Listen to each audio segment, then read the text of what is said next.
ইয়াকরাই বাজারে দ্বিতল মার্কেট স্টলের শিলান্যাস করলেন বিধায়ক পিনাকি দাস চৌধুরী।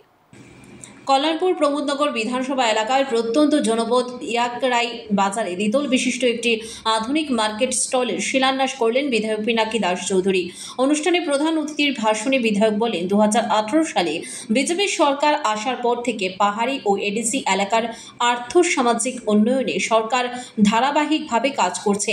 তিনি জানান, পশ্চিম কুঞ্জবন, নাকশিরাই, RS পাড়া, ইকরাই সহ বিভিন্ন প্রত্যন্ত এলাকার চেহারা আজ আমূল বদলে গেছে। পিনাকি দাস চৌধুরী আরও জানিয়েছেন, সরকার এখানেই থামবে না। পাহাড় থেকে সমতলের প্রতিটি মানুষের চাহিদা অনুযায়ী উন্নয়নের কাজ চলবে আগামীতেও। আমি শুধু যদি এডিসি এলাকার কথা, এই পশ্চিম প্রান্তের কথা, নকশিরাই, আড়সপাড়া, রূপরাই, পশ্চিম কুঞ্জবন, 4টা ডিসির কথা বলতে চাই উন্নয়নে, তাহলে সেটা বলে শেষ হবে না। সংক্ষিপ্ত আকারে বলার চেষ্টা করি এবং আপনাদের অভিজ্ঞতা রয়েছে।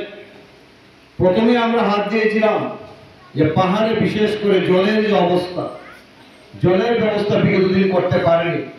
অটল জলধারা জলের মাধ্যমে, সেই প্রজেক্টের মাধ্যমে আমরা বিভিন্ন জায়গায় প্রজেক্ট তৈরি করে বাড়ি বাড়ি জল দেওয়ার ব্যবস্থা করেছি।